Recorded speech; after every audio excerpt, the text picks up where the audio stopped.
will carry you home. When you got nowhere to go, I need you to know I will carry you home, carry you home.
back in.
Sir.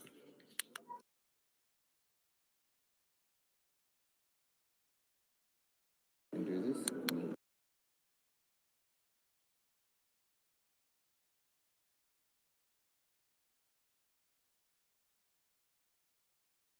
It's blue green.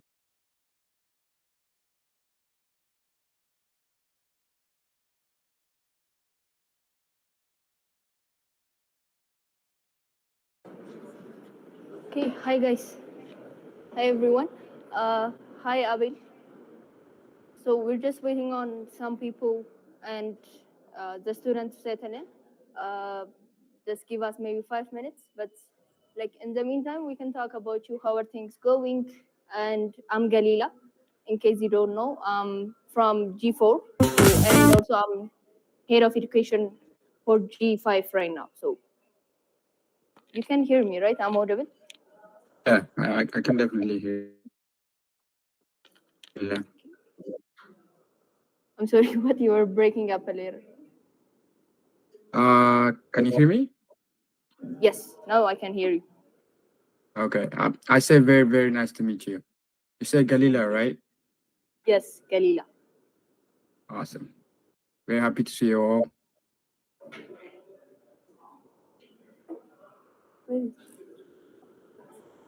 Okay.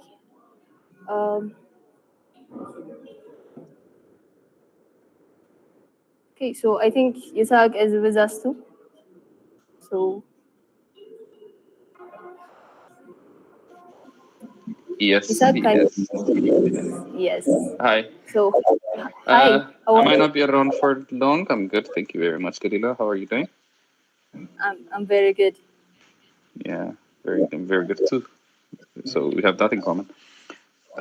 Yeah, I might be moving around, so you might see me drop off and come back in like from time to time. So I'll try to be around when I can. Okay. Um, okay, I guess we can get started. Um, we're good with the remote teams, right? Astu team and Adama Astu team.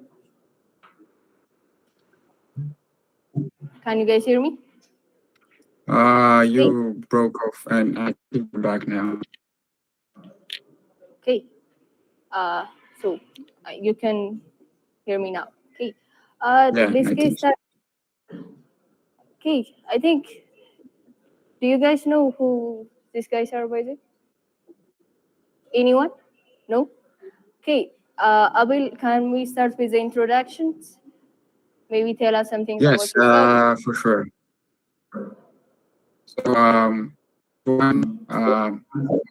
everyone, but anyways, my name is Abel. I'm one of the first batches of ATSV.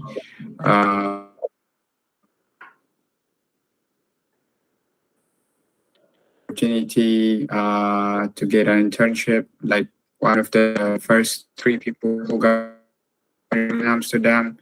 And then after completing my internship, I got the opportunity to be a full-time engineer group. I've been software engineer in London. So briefly, yeah, this is me. I hope you guys heard me. Okay, awesome. Okay.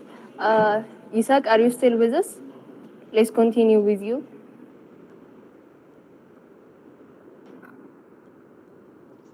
Yeah, I'm around now. So, hi everyone, I'm Isaac. I'm also one of the first of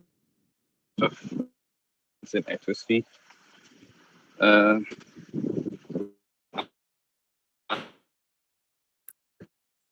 Isaac, I think you're breaking off a little.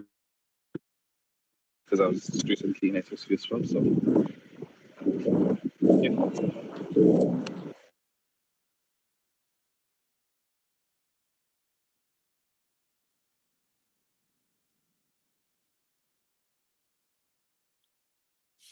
Isaac, I think you were breaking up a little bit. I'm not sure if it was from our side or from yours. Can you try speaking again?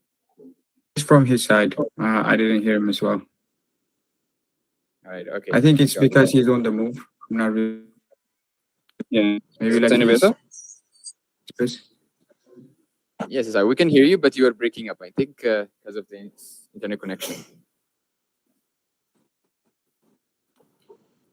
Okay. How about now? I think so. Now it's working.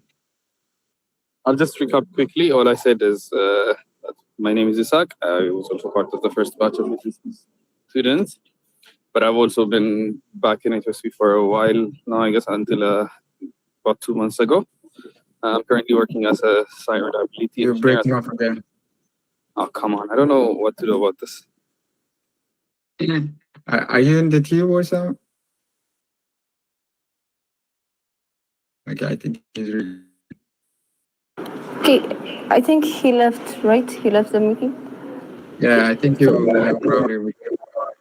He might be taking the train, so that might be why he's breaking up a lot. So Okay. excuse him. He's back. Okay, yeah, he's back. So, Isaac, can you maybe try speaking now? Check if you have a better connection. Can you hear me? Yes. Yes. Where did we leave off? There's a lot of wind, so that's... Can you hear me? Yes, we can. Yeah. I was just saying that I'm one of the first batch of students in ATSV, currently working as an SRE at Google, same office as Abel, as the TLDR.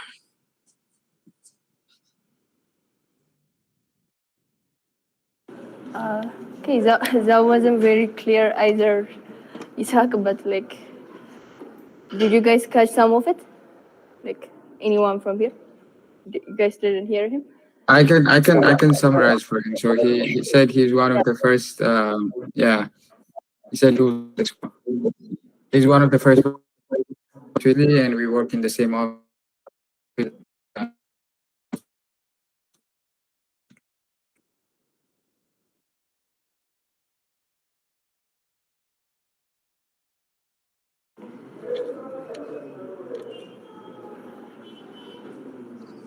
So I think we lost Abil too. Okay, Abil. Now you're back. Connect. Okay, could you repeat that? You were breaking up to Abil.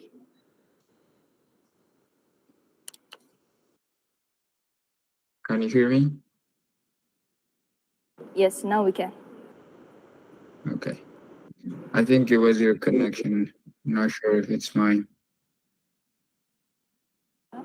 Okay, I don't think it was ours. But anyways, we can Okay. continue with the Okay, I'll talk to my network provider then.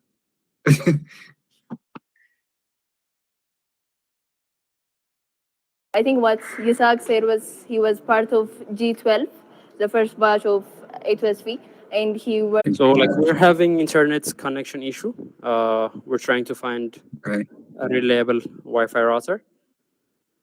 Okay. But until then, if you Fine. are still audible, it would be nice to hear some things from you. Maybe like what currently you're working on. It would be nice to hear Yes. such kind of things. Yeah, sure. So first, like I was discussing, I was talking about how my experience at Google is so far. So for the first for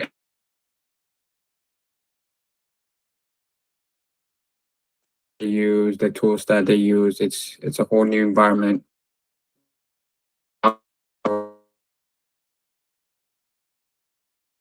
To catch up with everything, and then one of the good things working at Google is everyone around you is very supportive, so they also help you out whenever you need help. But I also managed to ask questions whenever I was stuck. Everything like everything was fun, to be honest. So my team is Android House, so I work in the Android.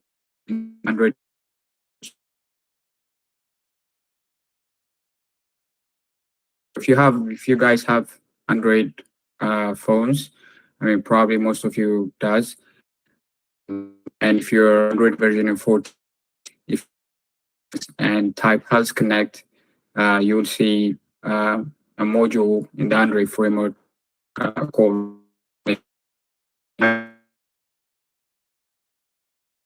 basically a data center of data. So you can have like multiple providers for different health metrics, such as running, swimming. We support different type of like different data types, basically. So yeah, that's the I work on. okay. Thank you, Abel. But like you were breaking up a little bit. I think it's from your side. Ours is working better right now. So do we still have Yusak with us? So I don't think he's in the meeting right now. Yeah, So, he said he'll be out for 15 or 20 minutes because he's taking the train. okay. So maybe let's go back to the time you were at A2SV. And can you tell us about how A2SV was when you were a student back? So are you asking me about how A2SV was when I joined for the first time? Yes. Yeah. So it was really fun, to be honest. The group was like very energetic. Everyone was like very smart and competitive.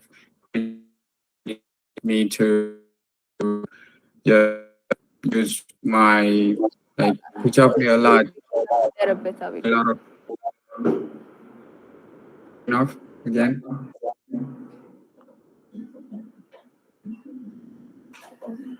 Okay. I think you went off for a while. We didn't hear what you said. Okay. Can you hear me now? Yes, we can hear you now. Okay.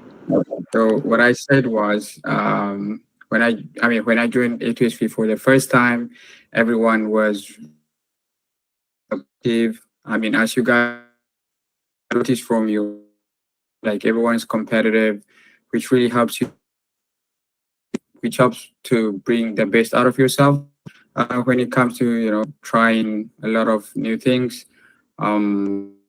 So it was really fun, to be honest. Like I remember, I had such a great memory out of it. You guys have like any specific question? Was fun about? I don't know. Like it was really great.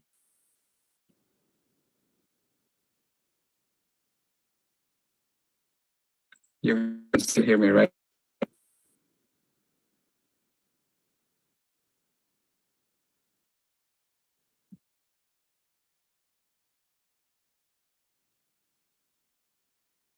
I can see you guys,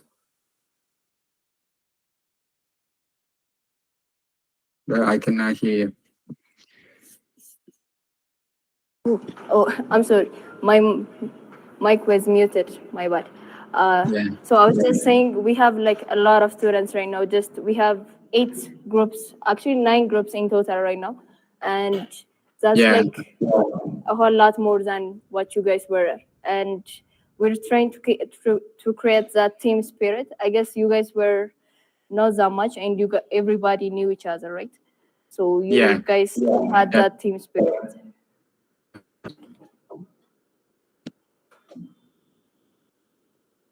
Okay, let's just move on to another question. And how would you say your experience with A2SV prepared you for the technical interviews and what you faced during the interview process of Google? So actually a great question. The number one thing that really helped a lot on for the people would be the competitive. Like everyone was very hardworking, which inspires you a lot to do more every a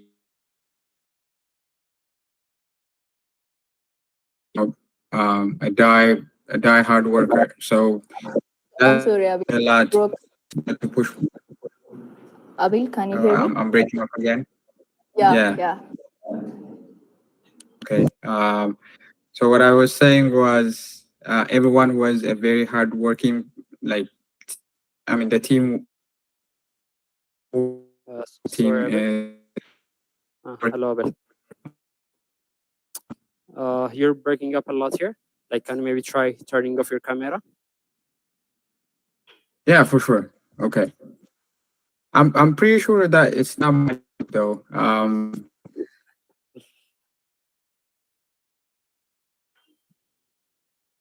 Okay. Can you hear us now? Yeah, I can hear you. All right, you can Yeah. continue. I think it's better. Okay.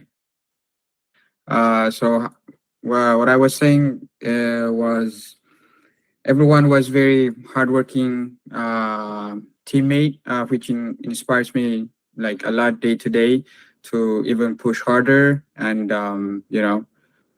solve a lot of questions within a day. So the whole team spirit was the thing that helped me to prepare better. And also the reviews, I have my own technique. Like I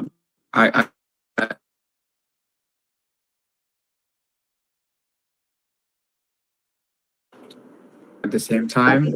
So whenever having a problem, Abil, you're breaking up a lot. yeah. Yeah. Yeah. Yeah. Maybe like can you guys restart your Wi-Fi router or some or other team like other people in here like Vanessa? Can you hear me? Just to make sure it's not my network. Yeah, let's check. Vanessa or I Tolosa. can hear you, but you're breaking a Yeah, bit. you're breaking. How about Oh, us? you guys are in the same room. Yes. Um, Emre, can you hear me? Yes, Abad, you are audible. Okay, yeah. I was just making sure it's not my network because it's breaking off a lot. I see. Well, it may be the internet on the ground, but now we can hear you. Dagum, how are we? Diruk? I'm right. So like it has been breaking up for a while. So like let's try to continue. But if you're facing any connection issue, I guess we'll let you guys know. Okay. Sounds great. Okay, cool.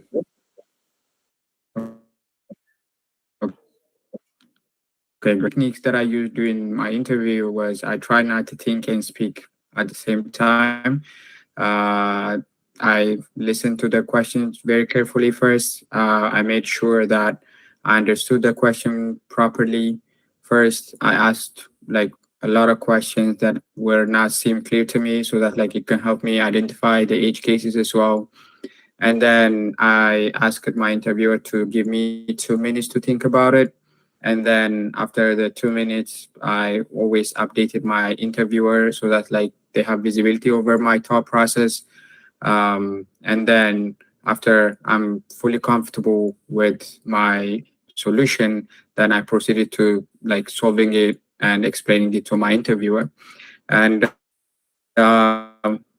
also what other thing that I would recommend is also just pay attention to your how do your interviewers is responding um, to your thought process. Like they may give you signals that if you're on the right path or if you're not with their like voice with their tone when they're speaking with you.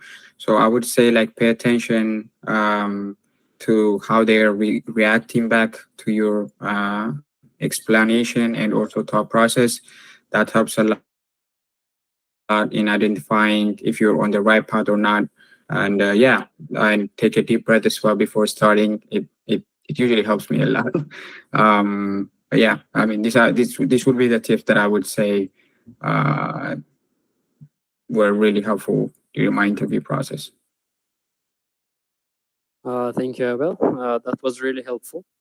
And I think our team also got some actionable items from here, what we have to do during the interview. One question though that's kind of concerned almost everyone who's a student. So how do you balance between preparing for the technical interview, like the A2SV studies, and your other coursework, class, and stuff like that? How were you balancing it? Yeah, that's a good question. Like I did not have like a proper schedule, to be honest. Like I gave my biggest priority to my interview preparation to I'm being honest right here. So I gave more priority to my interview process. I mean, my interview preparation process, but I also managed my normal schoolwork by just like making over during the evenings. Like after I'm done with my A2SV session, like I use like 2 or 3 hours a day during the evenings just to go over the schoolwork and do the assignments, the projects, and everything. But like priority wise, the interview preparation had my priority because it's obvious. Like the outcome is obvious. It's not even like on they're not even on the same level, to be honest. I'm not saying like you should be prioritize your schoolwork, but that's how I managed it. my number one priority was the interview process, but like during the evenings, I used to make up for my schoolwork. Like 2 or 3 hours was enough for me to just go over what I missed, or like do my assignments and everything. Thank you, Abel. Okay, the next question is Yeah. like, in your opinion, what do you think are the key skills that Google looks for in candidates during the interviews? Come again, like what are the skills that are required from a candidate during Yes. an interview or for a Yes, what position? are the key skills that Google looks for? Okay. So the number one thing is how open you are to learn new stuff. Like I think the whole purpose behind the interview is just to see your thought process, like how you can solve a problem properly. Because when you get into Google, uh, you have like a lot of learning curve that you have to make, just to be able to catch up with the work and everything. So the number one thing is like how like fast learner you are, and also how a problem solver you are. That is number one. Number two is like being open for new stuff, like to be able to like go out of your comfort zone and then just jump on something, learn, and then execute. Number three is communication skill. Like you gotta be able to communicate with people properly, because it's a very international company, to be honest, and you will have to communicate with people from different background. Yeah, so like communication is really important, not just for the purpose of like saying hi or spending some time together, just to be able to explain your project for people. So when you present your work to like directors or your manager, or whoever interested party is in your project, you should be able to explain your project and also present your work properly. So communication is still is the other thing that is like very important during the interview process. And yeah, I think like communication skill, problem solving skills, and being open to learn uh, for to new stuff, and also like how you handle challenges. Probably during a behavioral interview process, you'll get asked like, if you face something like this, how you're gonna handle it. So like how you be able to handle like any challenges that you're gonna face during the work and everything. So yeah, I think this would be key skills that are required from a candidate. And one thing I want to make sure is, like, I want everyone to have a clear view is when you're doing an interview for a position. I mean, especially if you're like looking for a new graduate position, you're not expected to have like a huge corporate experience. For example, like it's just 2 years of or 3 years of like being a software engineer in companies or something like that. Like, no, that's not something that is required from you. So you don't need to worry about like having a very shiny CV with like a lot of experience mentioned in them. Of course, like you gotta have a very polished, on point CV to be on, but like proper school projects that you did during your uni time is enough.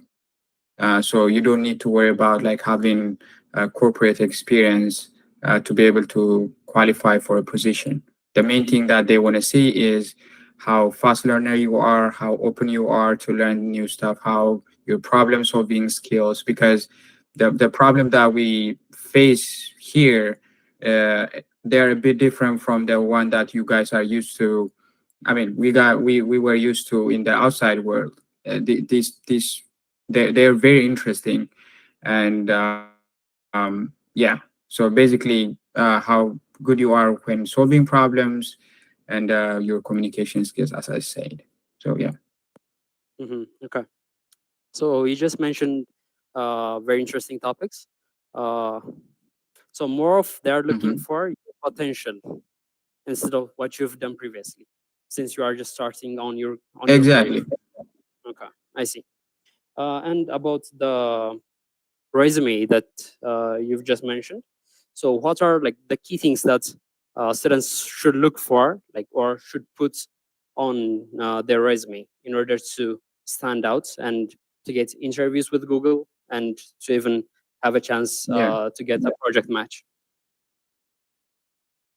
Yes. So the number one thing is the topmost that a recruiter is gonna see is your summary, right? So your top summary should be very concise, that says something about you like properly.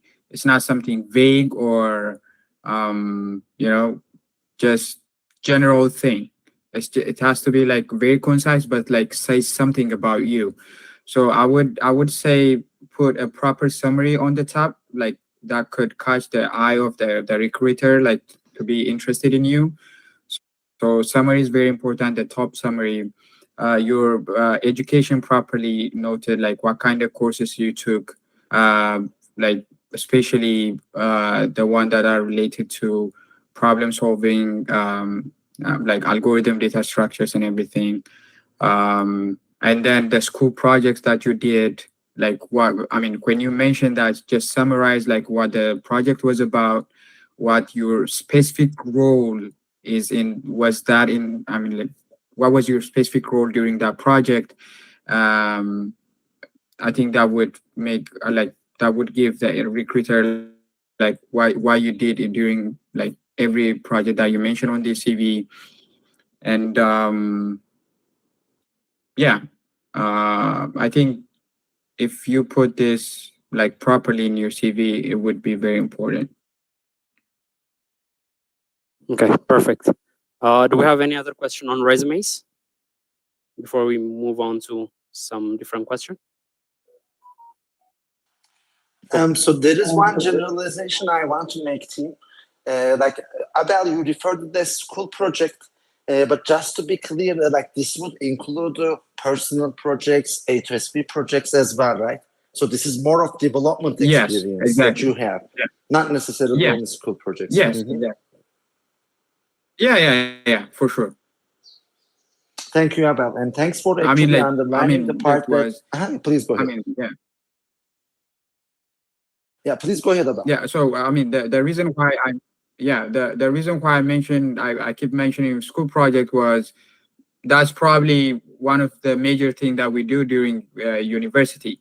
But if you have like interesting personal project that you did in A2SV, which is really great, just put that in your CV. Like any project that you think is very interesting that you did and very proud of, put it there.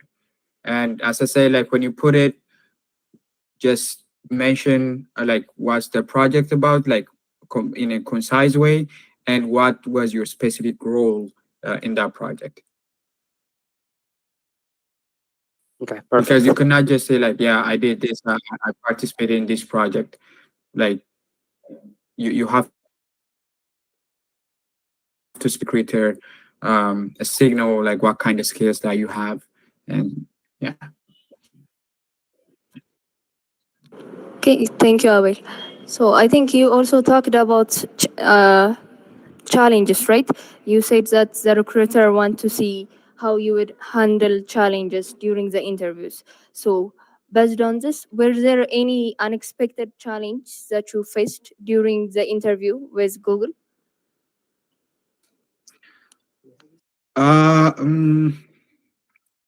Unexpected. I mean, of course, I was nervous. It's okay to be nervous. Like completely okay to be nervous. But um, I wouldn't say like there were any unexpected challenges. But like you may face challenges, like the recruiter. I mean, like your interviewer may not be clear with their question, or they may have an accent that might be a little bit difficult to understand. So it's your responsibility to make sure that you got the question correct. So just keep asking questions. That's what I would say, because when you keep asking questions, it would give you the clarity that you have to be able to solve the problem. Because like during an interview, and if you have to use your time, imagine like you misunderstood the problem, and then you spend 20 or 30 minutes on it, and then you realize that you got the question wrong, which is going to be a little bit terrible, right? So what I would say is, like, you may face challenges, like, the interviewer may not be clear with their question. They may not sound like as clear as you want it to be. So the main thing would be just keep asking questions until you get the question very clear. Make sure you got the edge cases correct, because edge cases are also a part of the interview process. Like they want to make sure like you'll be able to identify edge cases by yourself. So just what I would say is, yeah, if you face these challenges, just make sure it's okay to ask questions. Like it doesn't mean, I mean, I kind of understand that like, especially in our culture, if you have if you keep asking a lot of questions, you may be considered as dumb or some, but which is completely wrong. Like which is like really opposite how people think over here. So the more you ask questions, the more it's better for you to understand the question properly. And also it also gives a good signal for your interviewer that you'll be able to ask question if you don't get it. Because when you join Google, you can have a lot of questions. That I can tell you for sure. Because it's a whole new environment that you're gonna see. You're not gonna use anything that you're used to from the outside world. All the tools are internal. Like it's a whole new environment that you're gonna be introduced here. So if you don't have the culture of asking a question, then it's a bit of a red flag that you'll not be able to cope up with the environment inside Google. So yeah, so I mean, if you face any of these challenges, I would say just keep asking questions until you get it clear. Okay. I think we have Isaac as well. Hello, Isaac. Can you hear us?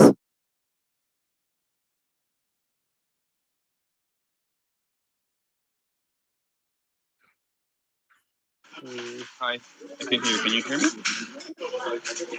Yeah, there is a bit of a background noise, but we can hear you. Try to find this. That's more So Isaac, one question for you. I've got a chance to check out. I think your LinkedIn, not LinkedIn, a LeetCode profile a while ago, and have seen a lot of badges for like multiple months, daily coding challenge badges. So like I don't think it's easy to have such kind of consistency for like I'm not sure about the exact number for 7 or 8 months straight. So how do you manage to be that consistent? Um, honestly, I wouldn't say that the act of it is a difficult thing to do. Like if you think about it in simple terms, just solving a question a day or I don't know. It doesn't seem like it's a big. It's like you're breaking up. Sorry, yeah, you're breaking up.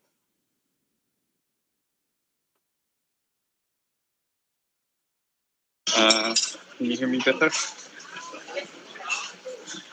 Yes.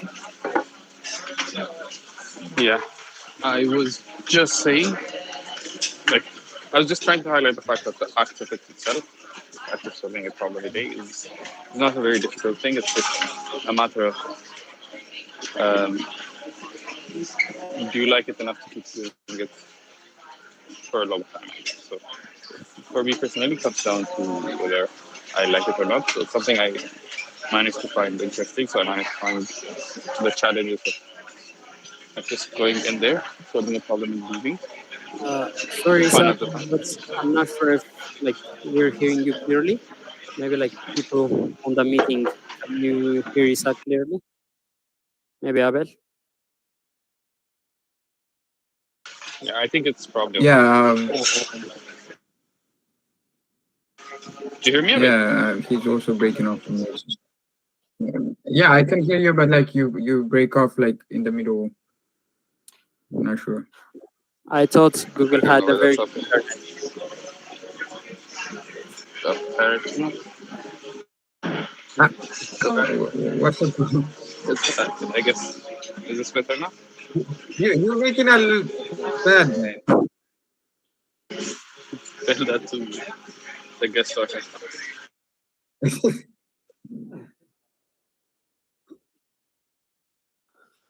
Okay. I guess we've proved one thing. Excuse me, The guys. internet is not that good in Google as well. Okay.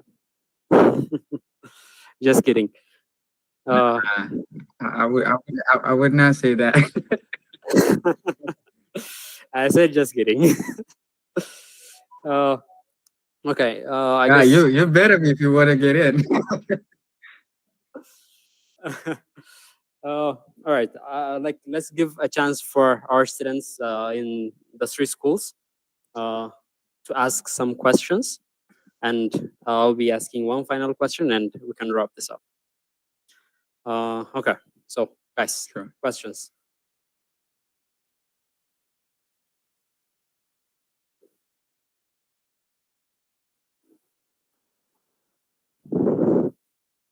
Sutin.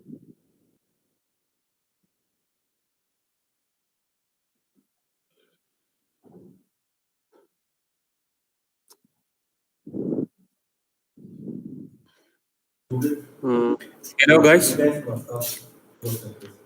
Yes, Avin. Yeah, we have one of our students who has a question. Sure. His name is Ababa. I'll leave this. Okay, introductions first. Okay, my name is Yeah, I Undara. would love to. It would be great if you guys turn on the camera. Like, it would be great if we get to see people as well. It's actually on. We're seeing Nice. them. You keep proving my point, Abel. Yeah. Okay. I can see that now. Yeah. No, it's your connection, right now. That I can tell you for sure. Okay. Let's get back to Adam and people. Okay, my name is Undara. My question was for you guys, like, how was it? It wasn't difficult to have to go to Google without anyone telling you about experience and something like that to share with you. For example, we have you guys to share your experiences, but what about you? How was it? Like, it wasn't it difficult? So Did you get it? let me get your question or.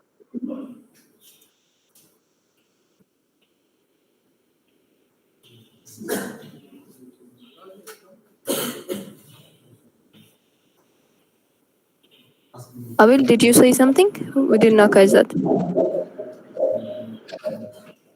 Yeah.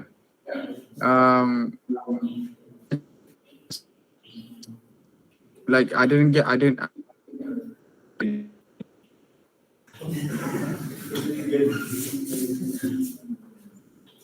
Did you not get the question? Yeah. I mean, like, was it difficult to join Google without any experience? Was that it? No, like without anyone telling you here is experience or prior to you by joining Google or something. Like for you, you did not have So anyone. you, but for us, we have you, and you were sharing us your experience. And how was it like for you guys back then when you were just trying out without someone to tell you what to do and stuff? I see. So,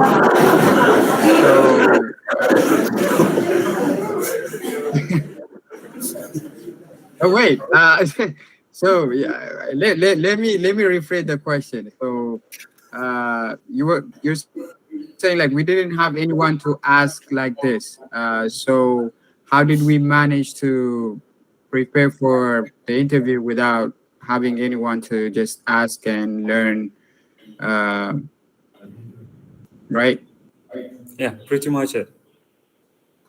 Is that it? Yeah. Okay. So I mean, our main source of information,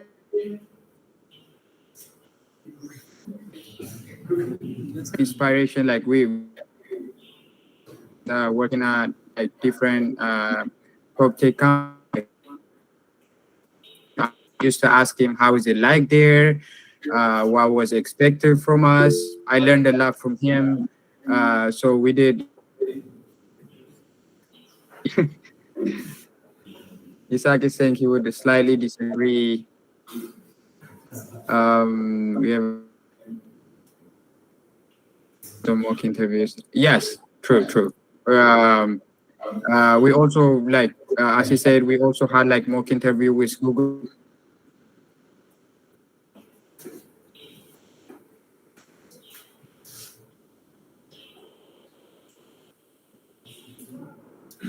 We're not hearing it.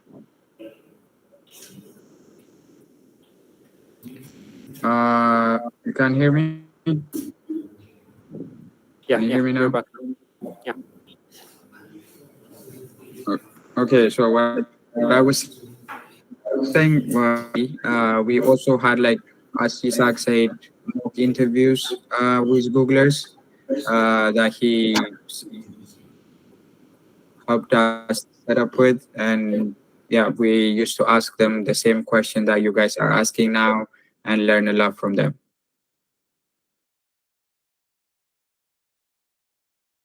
Okay. I guess that kind of answer it. Yeah. Sorry guys, like I can see that there are a lot of AI takers in the extensions have a significant impact on the quality of the code, to be honest, like moving forward in the future. Can you like at least remove some of them?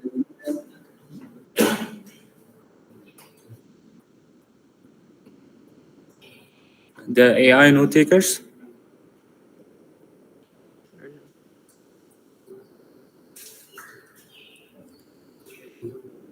Yeah, they have like a significant impact on your code.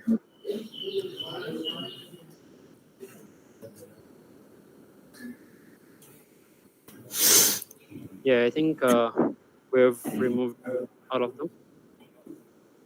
Okay. Okay. All right. Thank you, Abed, for that answer. Let's get one more question. Do you have a Sure. question? No?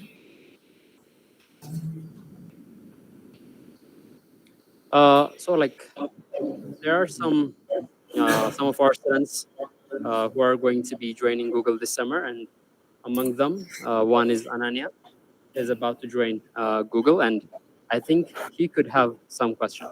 So Ananya. Yeah. Awesome.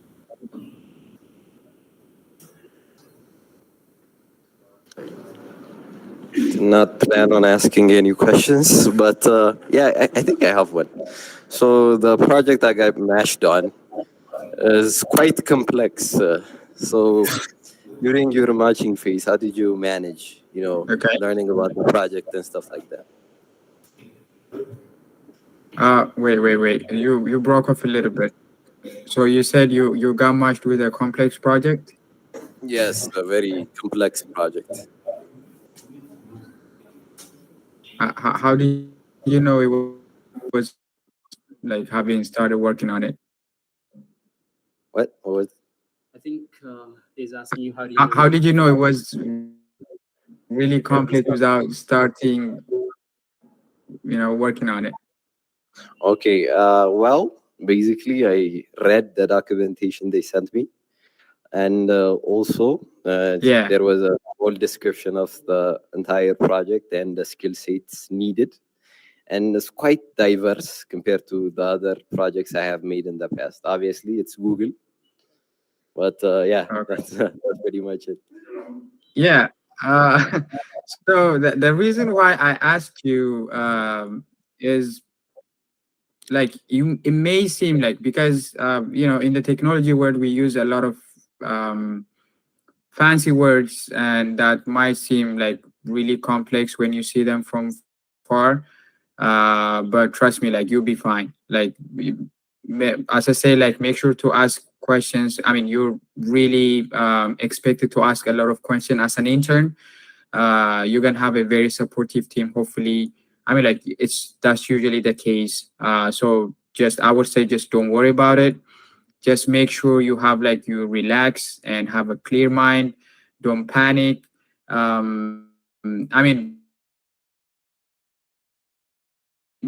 I can definitely expect that a little bit like if you don't time or like you may have this anxiety.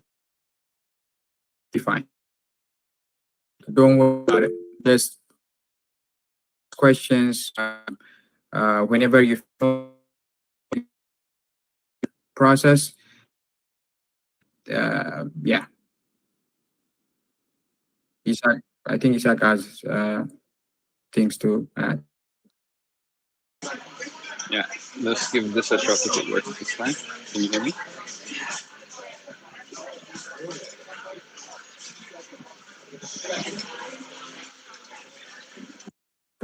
Can you hear me better now?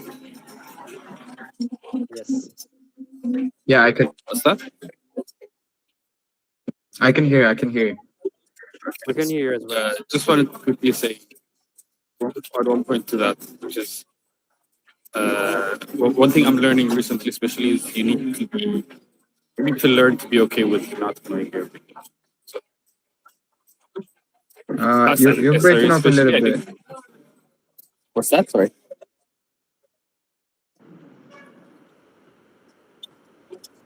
Yeah. As an You're SRE breaking up a especially, little bit. I've had to work on a lot of stuff that are built by other developers, and having to maintain that and trying to solve problems on it without knowing who even wrote it and like what it even does. So I think this We cannot hear you. habit of you don't need to know everything, but you need to be fine with knowing just enough to get you going. Is something that you need to get used to until you learn more, I guess. But you'll always be in need of more knowledge, but that's okay. You need to try it. So especially at the moment, if you haven't joined yet, still further, I think you have. So did you guys hear him? Yeah, like it was like Did breaking up a anyone bit. hear me there? To kind of summarize what he said, I'm not. you're saying that you just need to know enough to get you started, and you'll keep learning while Exactly. going. So I guess don't overwhelm yourself right now. Keep learning. Like you always. I mean you always us, right? So you can definitely reach out any of us because we're on the same network. You can add you will have access to everything. I mean, like when you are in Google, like you can talk to any Googler in the world, like in the US, in the UK, or whatever. So you also have us, so you can definitely reach out to us at any time, and we'll be very happy to just jump in and help you out, man. So just don't worry right now. Just relax. Make sure you pack up properly, and ready to have fun, man. It's not just about the work. That sounds awesome, man. We'll surely hit you up. Yeah. Yeah.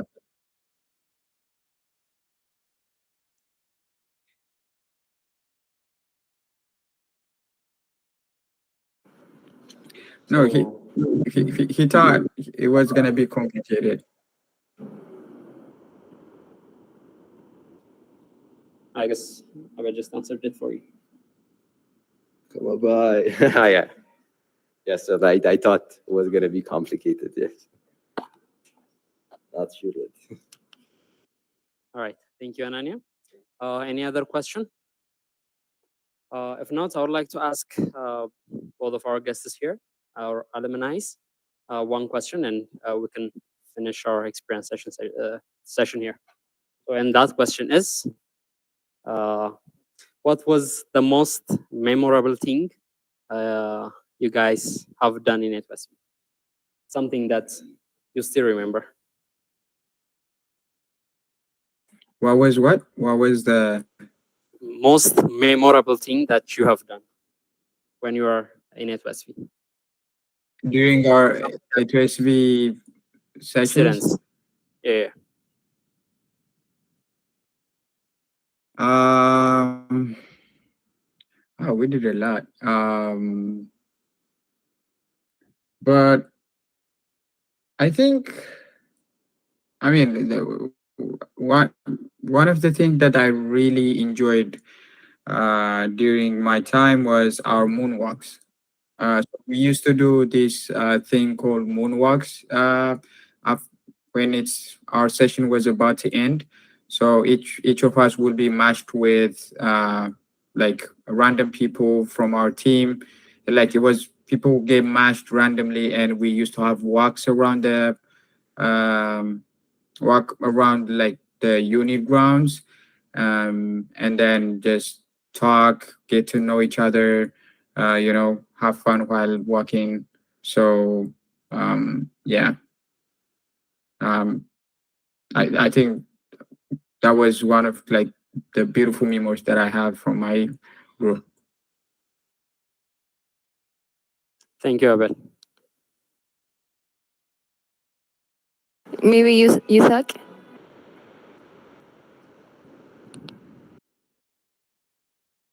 I think one of my lectures come to mind, and it's interesting because I keep hearing different perspective on it as I get to meet new people that have attended them before. Like, are these lectures that you took or that you gave? Actually, Isaac?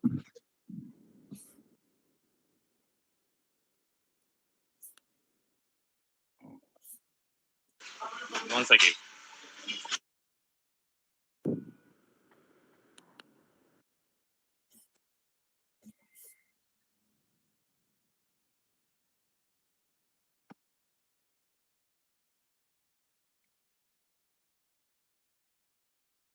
Okay, to which group did you give the lecture to? Did he give you guys? Oh, okay, I guess G3. When I was in G4, I don't read. Oh, okay, yeah. I don't think he gave us any lectures. Oh, okay. He did? Yeah, I wasn't in that class. What was the lecture on, Isaac?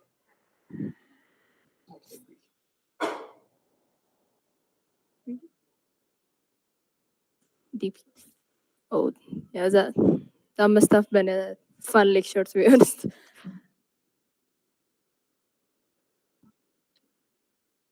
Okay, I guess we can end this here, right? So it was really nice having you both here. It was a very helpful session, and we can learn a lot from you guys since like we want to get where you are to where you are right now. So thank you for joining us. It was nice to meet you, Abel, Isaac.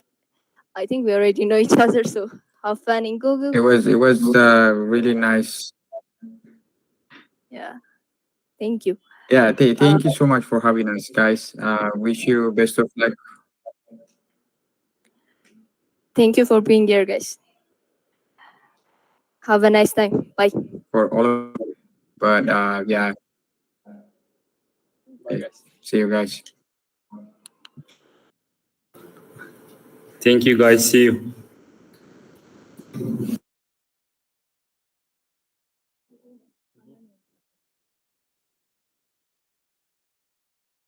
As a team, thank you for being here. See you guys as well.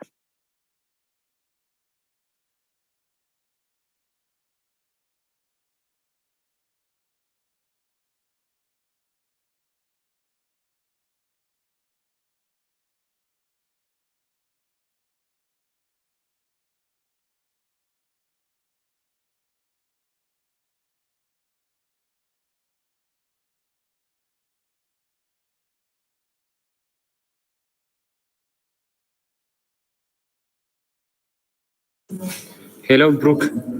Brooke or Galila.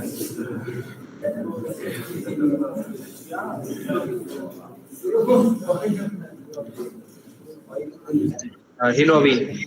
When is the next session? Like, are we waiting on?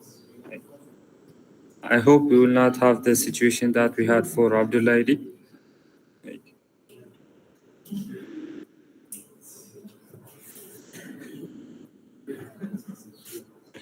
I also do.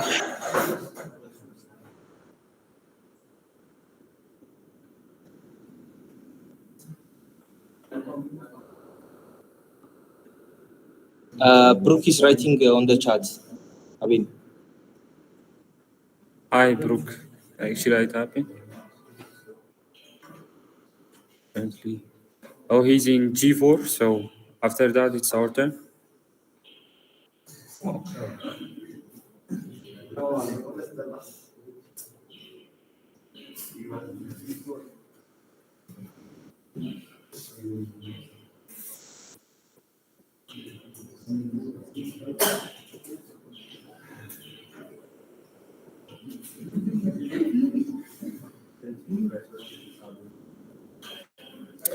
Okay.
It's not good.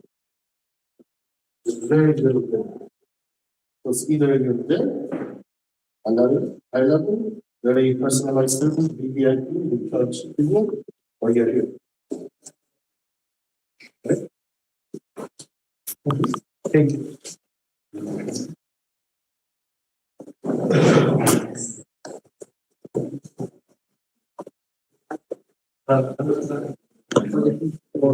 That's it. So that's it. Thanks. Right, sure. Thanks. So I think the application that from the transportation industry, as we all know, public transportation is a huge issue in the country, especially in peak hours when people are heading to and from work. And what usually happens around those times, around those hours, is that public transportation ends up becoming so unreliable that people start using alternatives, looking for more reliable alternatives. And we have a few right-wing apps in the country that are very for people that is right and first, and people end up using those long times. But what we noticed is that there's going to be a lot of people that are similar not at around the same time without any way to connect to each other. But we find a way to be able to connect them such that they can share the rights, they'll be able to save money. One, there's also implications towards the city because there's going to be less roads on the road around the things where traffic is very high. And then there's also environmental considerations as well. So what a typical workflow on our app is going to be is we'll register my condition. So I'm going to say I've started this position. We my destination here. I travel that around this time. And we'll register it to the system. And what we're banking on is the fact that there's going to be 3 or 4 similar people that are in the house. The starting point within just radius around the same time. So for being able to connect them, we're going to be able to form a bundle, put them together, and then the drivers are going to be able to see these bundles, and the driver is going to be able to take one, and then at that point we have a group that is able to work in.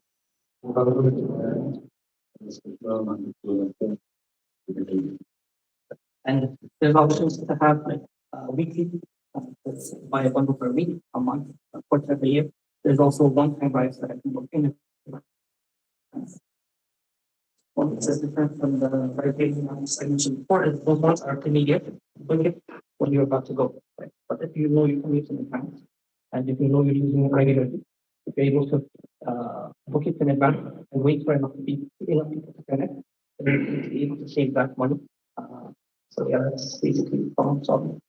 Your biggest competition is going to be who's in the market out there.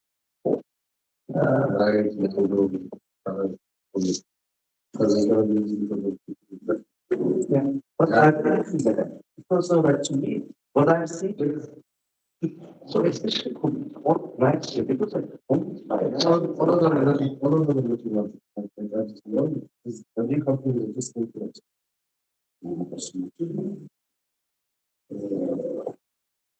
there's a example of Ababa. It's they're just there's a bunch of what today they need to right for computers. Yeah. They're the same thing. And there's extra people.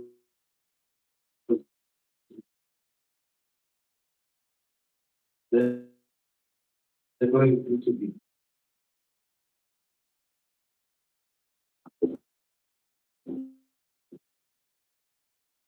They're going to be with us. Larry, I can pay for my employees. After that, we will pay the other. And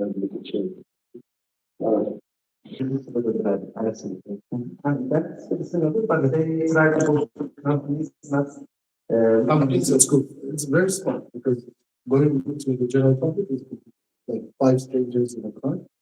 Is going to take a minute. Forget you. I don't like to share. And if I pay myself. Right? You know, but for them, they've done something good, which is schools is one of the biggest problems in schools. Right? Because the kids go in and eat nothing, and then they just especially so 3:30 or something in the office. But that's a problem. And then there's a ton of kids in the same school. So to the school, immediately go to school, and then the school through the app, the parent side. The second one, workplace. Right, so for you, it's not good. So now in Florida, and you're very unusual. You still in the you get the one time. It is very interesting. So that's what it is. That's what I hear. But you're the main. Yeah, I think work it. Getting the mean to help you is the minimum being smart enough to use this, right? And then for the government to allow regular funds to be done, because we know that unless you have a business funds, unless it's agreement with the government, take us off from our budget. Most of the agencies are in the kind of housekeeping. So also some coming in the brain and also vision is really smart. Yeah. Oh yeah. But yeah, it's a good.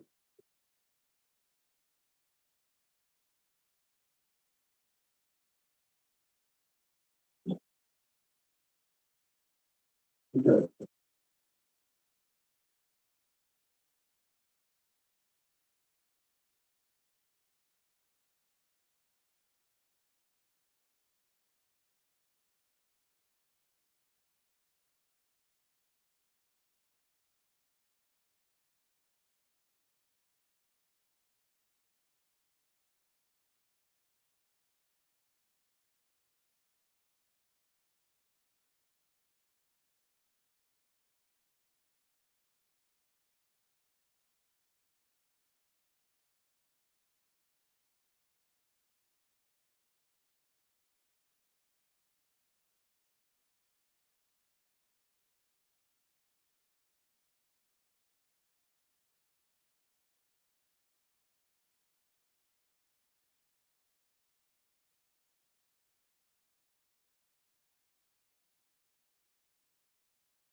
But that part of it, because the thing is that we feel education. What I see in the they try to define somebody, remote education, that's 18 people. If 1% can't work, we have 8,000 people. So that's what we require. Yes. So this is that, like, in order to be a tenant in the estimate, you have to go through one, yeah, exactly. And has to be internal interviews. Like, it's not even you teach the program you get. You teach the program, you pass the test. Then you're working. The best thing we can do is to skills that are on the market. I'll pass some sort of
Hello, Brooke.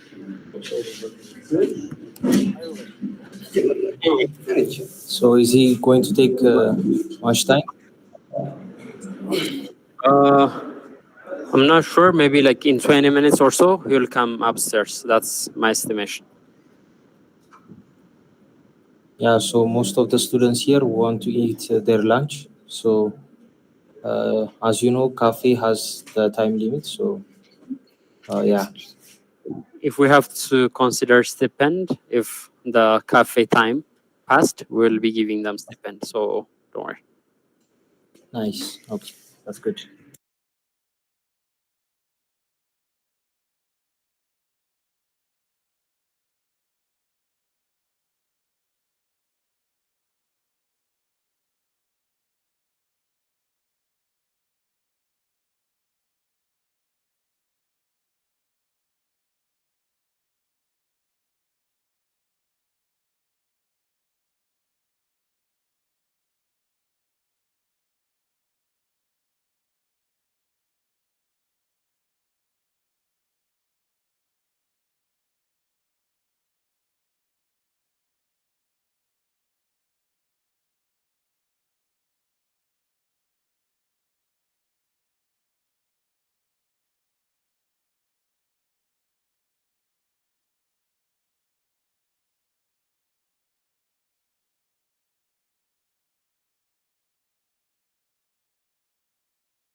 onto the product factory. We've been conducting researches for over 3 months to actually get to the problem and the big problems that we can solve and whatever along the way. So the problems we're currently working on includes one, students have resource problem. So like whenever they want to read about the topic, getting access to a resource like textual content or a video content is kind of difficult.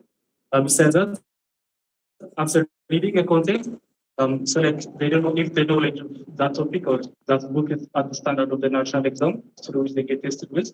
So they have a problem of getting access to questions.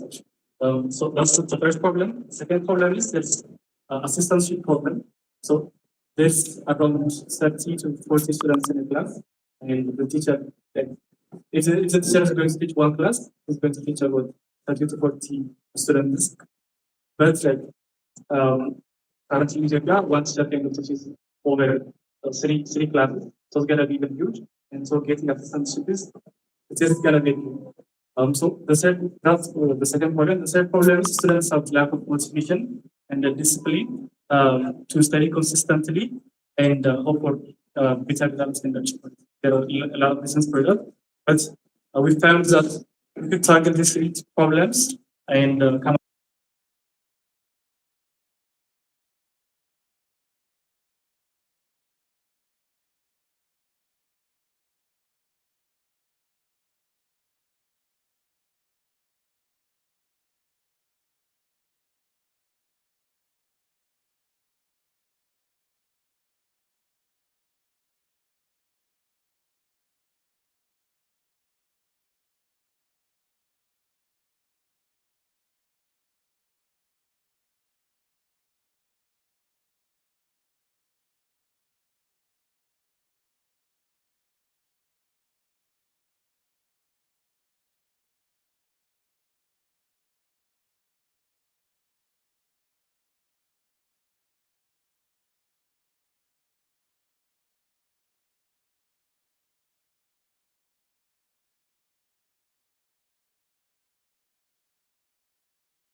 Make sure they understand the topic.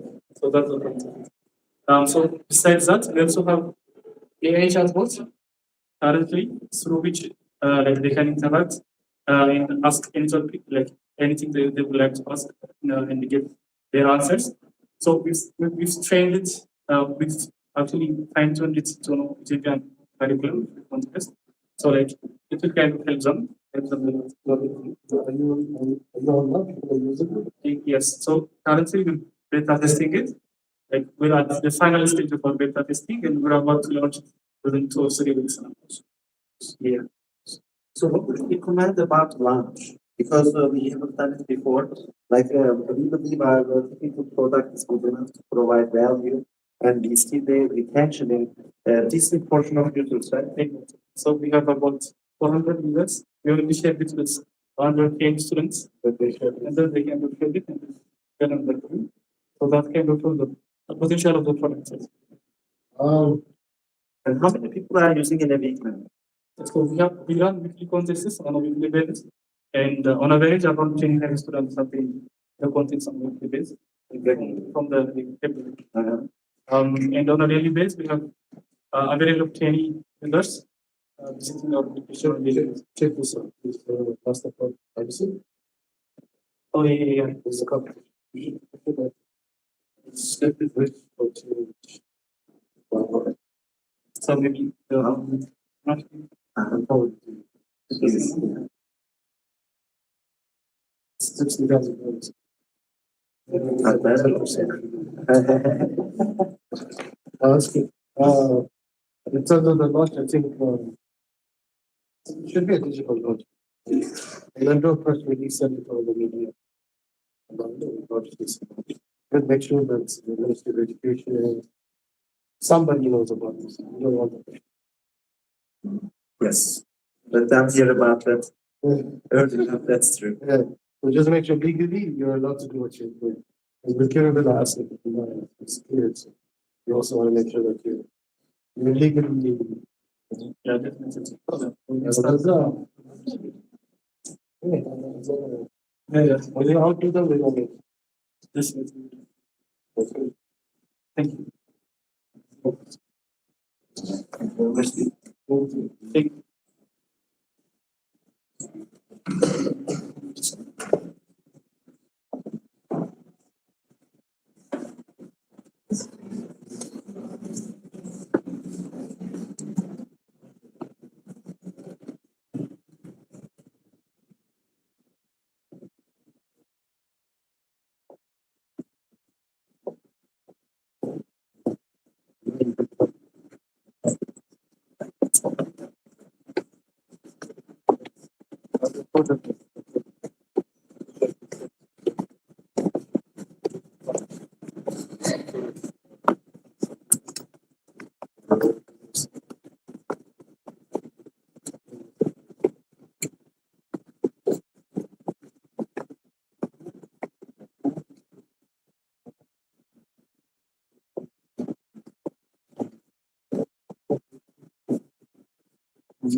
Some people are going to decide, most people are going to the ideas that like the students that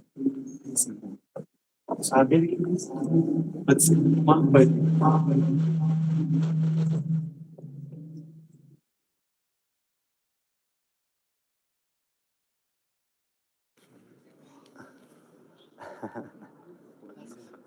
So every generation is growing. And now you will also see some people on the TV from Adama and A2SV. Oh, really? This is only AIT. Wow. Yes. There are so many amazing people. Thank you, Brooke. Oops, sorry. Thank you for being here. Our remote teams, like from ASU and from myself, ASU and Adam are also joining us. All right, so like it's a great honor to have you here, Mr. Addis Alemayehou, and I'm going to leave the stage to Emre. Brooke, but before you go, please tell us very little bit about yourself and these amazing people in the room and who is watching us there. Okay, so my name is Brooke McConnell. I'm currently Deputy Head of Academy for in-person education in Ethiopia. Currently, we have lots of students, around 260 students across the 3 schools. The students that you're seeing here are from AIT. We also have around 90 students in ASU for the 5th generation only, across 3 classes. And we have around 45 students in Adam ASU in 2 classes. And currently, G5 students are going through their first year of education. That is data structure and algorithm and basics of problem solving until some advanced topics. So they could have the necessary tools to be able to crack topic interviews, as well as to have the necessary gadgets to perform well on their software engineering duties as well. To be kind of like that guy that optimizes everything, right? So to create that kind of mindset and the problem solving mindset as well. So these are our students. Thank you very much, Brooke. Yes, so like actually we really wanted to make this part kind of an experience sharing. And like first of all, we can potentially start with When, like at some point you were in those seats, right? Now it's very far. So like, first off, what would you recommend to them? Because now the world is changing, especially after generative AI. Some software engineers also felt like it's not safe, like their area, which I disagree, because I mean, software is very close to AI. So software people are well positioned in comparison to the rest of the world to understand it better, to utilize it better. But things are ever changing. So like, what would you recommend to them right now? The graduation is coming for some of them. Well, just because graduation is over doesn't mean learning is over. You never stop learning. Always pivoting, always asking questions. And the good thing about living in a place like Ethiopia or Africa is we never run out of problems. We're full of problems. But there's always something to solve, right? So always pay attention to the problems. Maybe it might not be solved purely by software, but at least what you've learned is problem solving skills, and that's replicable in any industry, right? So don't think like this. Have your eyes opened up in terms of what you're able to do. Always ask questions. Try to spend time and energy with people that are smarter than you, higher than you, more educated than you. There's a lot of Ethiopians outside that would love to mentor you and support you and advise you. So don't be shy about reaching out to random people online and saying, I'm so and so, I've just graduated. What do you suggest? Offer your services, even for free if you have to, just to build trust and gain experience, real life experience. That's my biggest advice to you guys is never, ever, ever stop learning. Ever. Right? And don't think you have a lot of time. You don't. When I was your age, I wasted a lot of time just doing stupid stuff. I'm working my ass off now. So start now. Don't waste time. Don't waste time. Be very practical and very, very, very, very slow.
For an English education system. It's a system where you're encouraged to think, to ask, to experiment, to innovate. Whereas here it's only, I don't know, but it's the opposite. You know what I mean? You just learn, mashamdad, malaf, bagattal. I don't know. Nobody asks you for your opinion. Nobody asks you for your advice, nothing.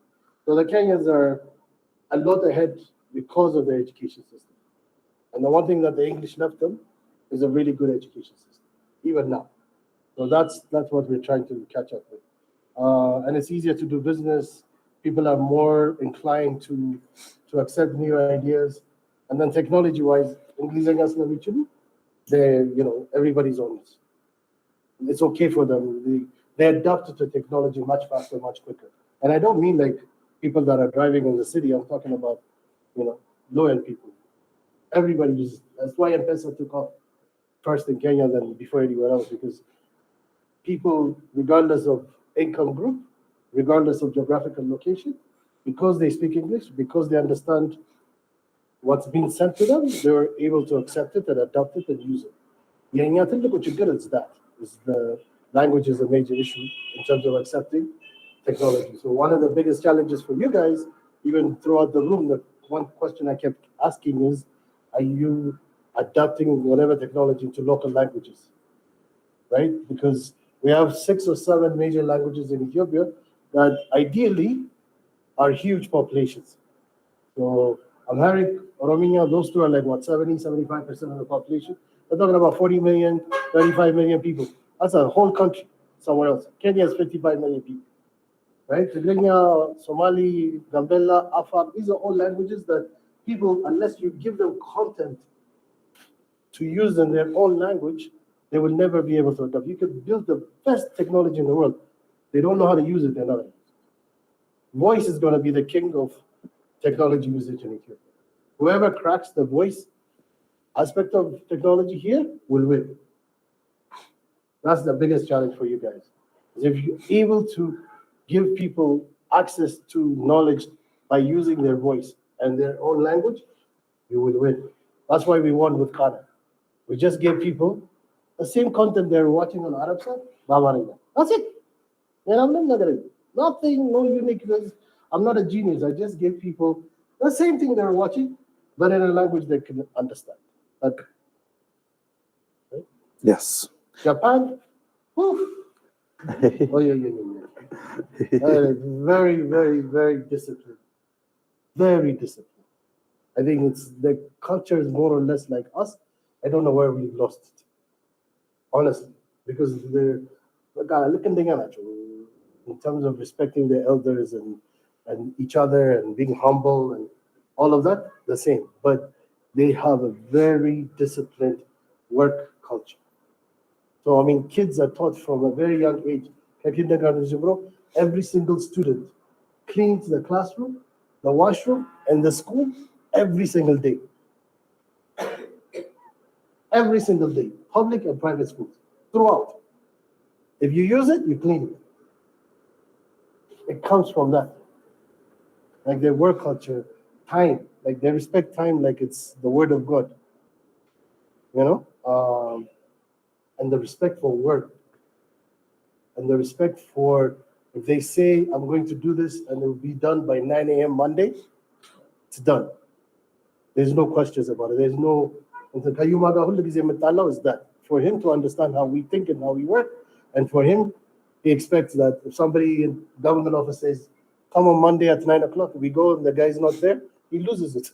I keep telling him, that's not how it works. I won't call it it's a totally different culture. Totally.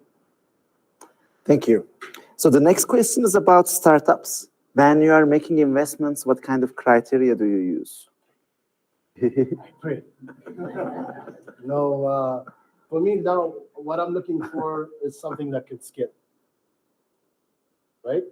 We are in a very unique place in the sense that there's 125, 126 million in this country. So if you're talking about scaling something, you don't have to leave Ethiopia. If you can make something work just in Ethiopia, you have a unicorn. Without leaving Ethiopia. We're one of the only few countries on the continent where you can create unicorns without leaving the market. Ethiopia, Nigeria, Egypt, DRC. These are the 4 markets because of the sheer size of the population. If you can find a problem that you could crack, and 10% of Ethiopians are using that product, you're done. So that's what I'm looking for. So this is an interesting one. Like basically it says after they get some advice from you at the beginning, they feel very motivated. But after we go back to our daily routines, it's not easy to apply the advice and the learning we had in the session in our real lives. So, like, what would you recommend? How we can make sure that what we learn is going to be visible by our actions? You know, it's the same for everybody. I don't wake up every morning like this. I don't.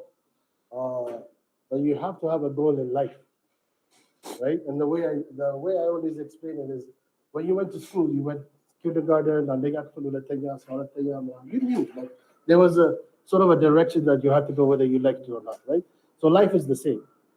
You have to have, like, literally, when you go home tonight, write down where you're going to be in 6 months, where you're going to be in a year, where you're going to be in 2 years, and make it realistic. Don't say I'm going to be Bill Gates in 2 years. Like, you know, just be realistic to yourself. Talk to yourself. Have a conversation with yourself and write down where you want to be. And then plan on how you're going to achieve that. One step at a time. One step every day, like one moment every single day. And then you have to spend, the people around you matter more than you think. So if you're going to spend your time with people that are always bitching, complaining, depressed, you will be that. You have to be very, very, very picky about who you spend your time with. You can hang out with your friends on the weekends when I'm chill. Everybody needs that. But I'm talking about the vast majority of your time should be spent with people that are positive, right? That are ambitious, right? That have a plan and that are trying to go somewhere. If you're going to spend time with people that are just, you're going to end up, there's no word for it. It's just, you know what I mean? So, like, but like, literally be selfish about your friends. Very, very, very, very selfish. Very selfish about who you spend. That has more influence in terms of where you end up than you realize. Because we become part of it, right? Whether you like it or not, if you have 4 friends that drink and you hang out with them, you're going to be the 5th one that drinks. If you have 4 friends that are lazy, you're going to be the 5th one that's lazy. If you have 4 friends that are working out and running every day and trying to take care of themselves, believe me, you will end up being like them. Right? So if you have 4 people that are around you that have a plan, ambition, and discipline, you will 100% become one of them. So be very picky about who you spend time with. At A2SV, we say our biggest asset is each other. Yeah, 100%. I can see it. You guys are here because of a reason. Out of the thousands of students in your schools, I'm sure you're in here because you're the best of the best. Stick with each other. Right? Stick with each other. You're ahead, stay ahead. Thank you. So the next one is about entrepreneurship. Like, what does it take to become a great entrepreneur? Do we need a business degree to do that? No, I don't even have any degree. I barely finished high school. That's a lot. Literally, I'm not like, I hated school. Hated school. And literally, I had a learning disability. I didn't know. I thought I was stupid, but obviously I'm not. But I hated school. School hated me. But I was raised by my grandmother who said, if you can count to 1,000, you don't need enough. She was right. To become an entrepreneur, number one, you have to be okay with taking risks. You have to be okay with losing it all. Right? There's no guarantee.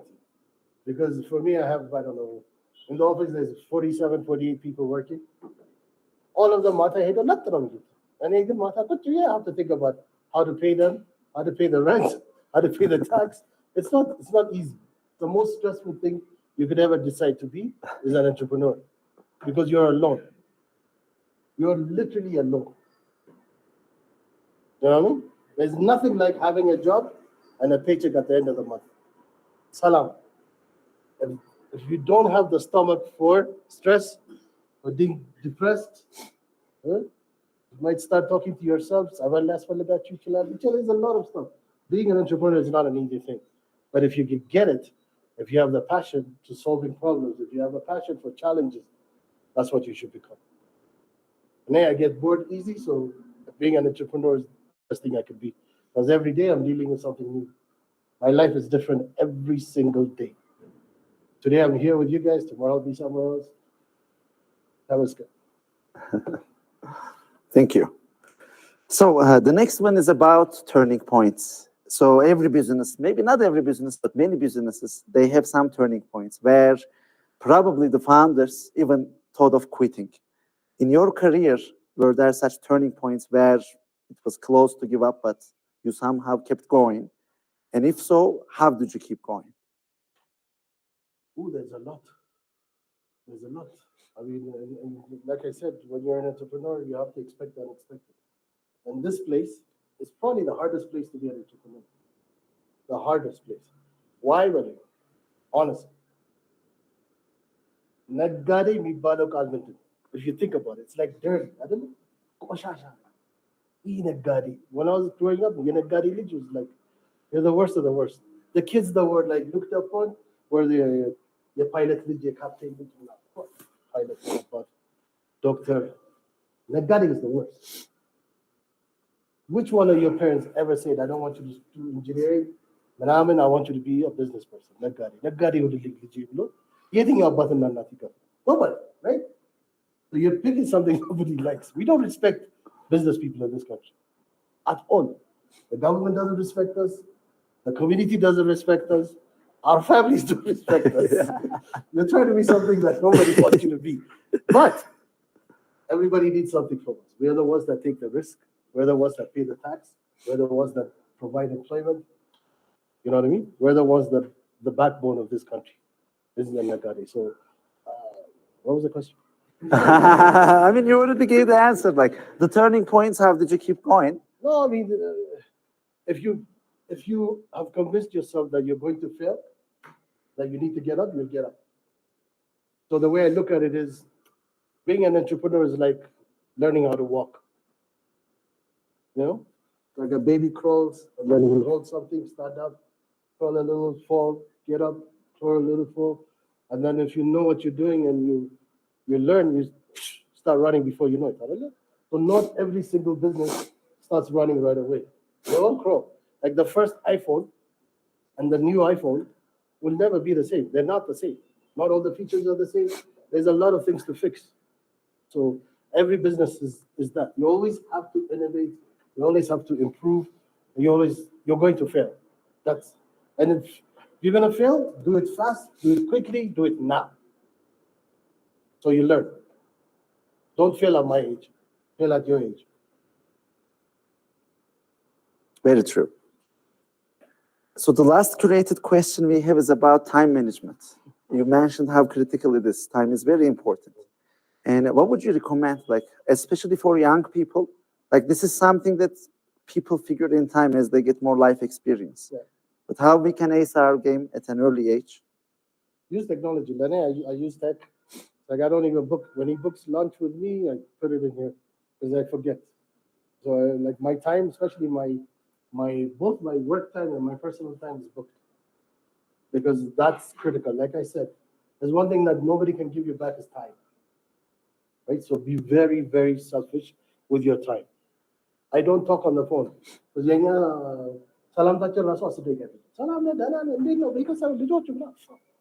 Just text me. It's a question, I'll answer. That's it. Don't call me. So I don't call. Like, my phone doesn't ring. They just text me. Because it's a waste of time, most of the time, talking to people. Because they don't really get to the point. Right? I never go into a meeting without an agenda.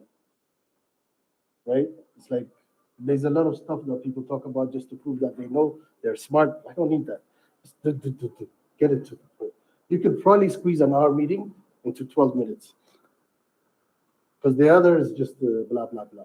So that's, that's the way I look at it. So would you guys, I know you're young, you feel like you have a lot of time, no, be very selfish with your time, disciplined with it now.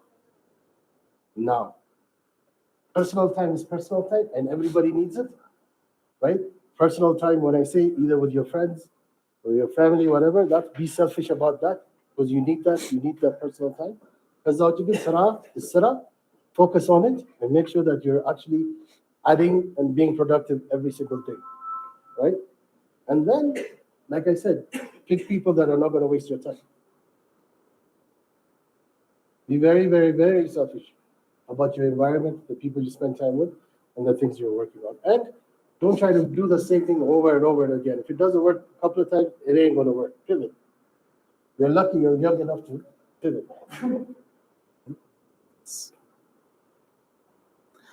I have one personal question. So, like, I met some people in Ethiopia, like especially people, let's say, who have high position or wealth, some proven people. What I observe usually either very high egos or like some walls or some ice that takes time to break. But from that perspective, you are very different. Like from our first interaction, you were very approachable. You are very down to earth. Like some other people, when they try to hide their mistakes, you give people examples from your mistakes, like encourage them to do some, to learn from. So how did you become who you are and like, be such an open person in this culture, which is not actually that way, majorly? Mainly because I was a race student. I left when I was very young. I'm sorry. Just be honest. I would be the same if I was here. I wasn't here, so I'm okay. I also feel like, if I could share my experience, especially the ones where I failed, so you, right? Because I wish somebody at your age had taught me the same thing. I didn't have that. So for me, I like to share because my failure hopefully is a lesson for you. And then hopefully, you share. So now you're graduating, you're going to the world. There's the kids that are going into the program. Remember how you were when you to the program? Share. Share whatever experience you have with your neighbors, with your siblings, with your first year students. Share. Because if you don't share, it doesn't come to you. What goes out will always go. That's the way the world works. Energy works like that.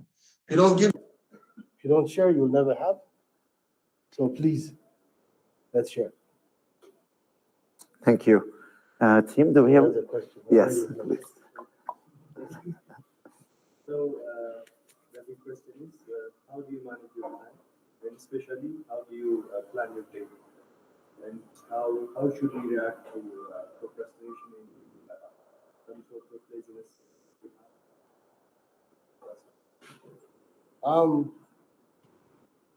I use technology. I have people around me that keep me honest because of sometimes I'm lazy too. I just want to stay in bed for an extra hour or two. It's everybody. You can't just be a machine all the time. But you need a team. You need friends. You need people. You need people around you that wants the best for you. Like they will push you. Tennis, let's go. You said you're gonna do this. Let's do it. So you need that. I'm glad. I'm happy. I have a team that drives me. But like everybody in my office is my boss. I tell you. Sorry to interrupt, but we cannot hear you. We're having issues.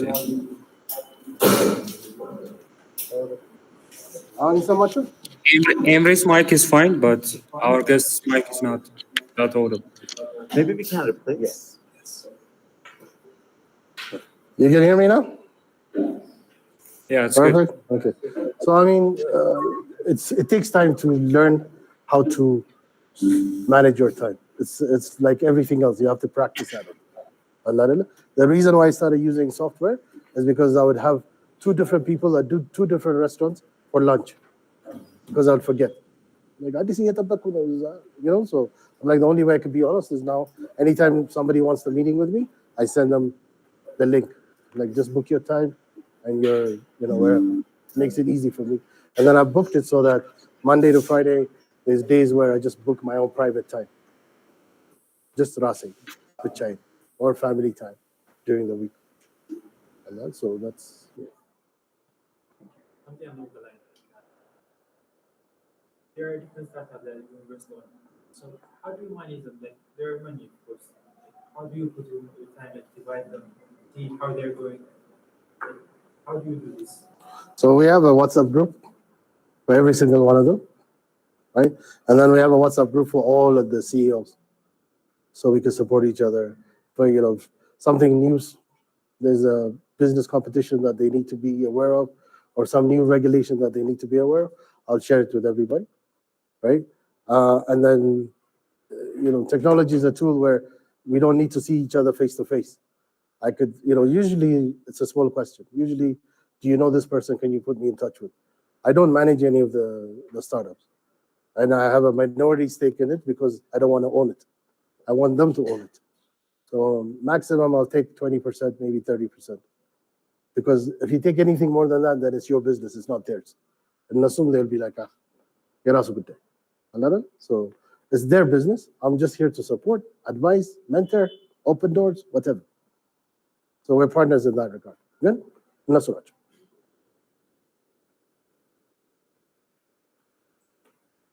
There are some Yeah.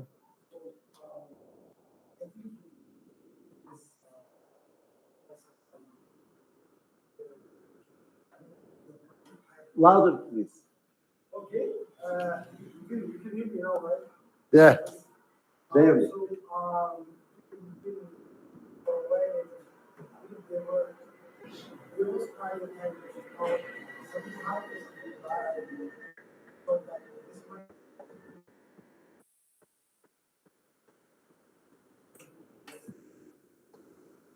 Explore some other can you can you share our experience that and how you actually come through?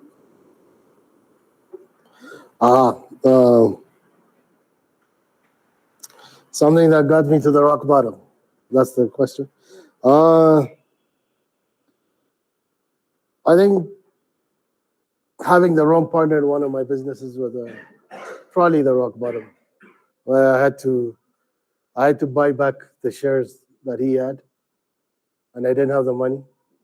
So it was either borrow and pay and take my company back and grow it, or just shut it down and walk away. I think that was probably tough because it was someone that is very close to me. I've known all my life, and Gazav is a very evil thing, and it could bring the worst in people. So I've been through that, and it wasn't the money that was painful. It was just somebody I considered a friend to sort of break my heart that way. I think that was painful, but it's a lesson. Like business partnerships are like marriage; they might work and they might not work. Like you take a chance, you go in, might live happily ever after, or you might divorce in a couple of years, but it happens. So yeah. What's your name? Ish. Okay, so you've said when you're talking about your time management and how greedy you are about your time,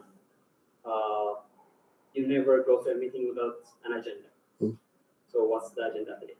I wanted to learn from you guys. To be honest, I'm the one that reached out to the brother. I mean, all right, like so I've been here before, and I saw some of the guys at the Science Museum. We have a small BPO called Zare, and then we're trying to build it up. I want to make Ethiopia the next hub of technology and talent, and I wanted to see what you guys are able to do. I've heard a lot of good stuff about this place, but somebody who's a very dear family friend who's been through this program is now working in, I think, Poland, told me about it and said, this is where the best talent in Ethiopia comes out from. So I wanted to see. That's why. I made a point to do this because Lenny Agaro and Nantano, it's yours. I always say that. It's your country. It's not anybody else's. This is your future. So for me, I get a lot of good energy from being here. I actually get more out of it than you do out of me. Trust me. I'm not saying anything I haven't said before, right? But for me, it's like giving the feedback to the different sort of startups and ideas that they have. I live for that because for them, where would they get that? And we've talked like every single group needs its own business advisor because you can't just be 5, 6 tech people working on a problem. Somebody has to be a business person. Somebody has to be a marketing person. Somebody has to be a strategy person. Somebody has to think differently from the way you think. You only think tech, right? So even with my startups, the first thing I asked them is, who on the team is non-tech? Because if it's 4 tech guys, they're just looking at the tech. They're not looking at the real world issues and problems.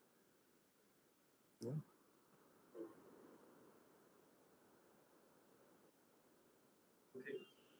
What was your first business, and what was the first business you were successful in? The first business legally or illegally? I have to ask. I gotta ask. I gotta ask. I have to ask.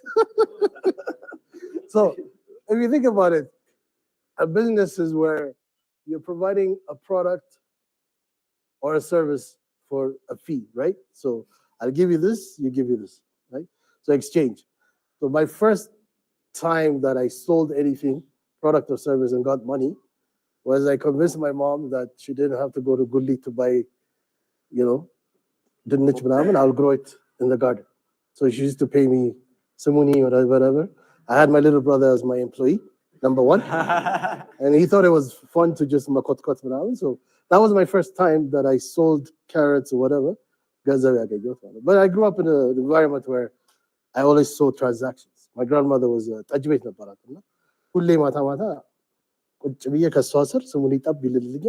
I would hear the conversation. So I grew up around that. So for me, that was my first traction. The second one, I used to borrow my father's car before I got a license and drive my friends to the clubs and back for a fee.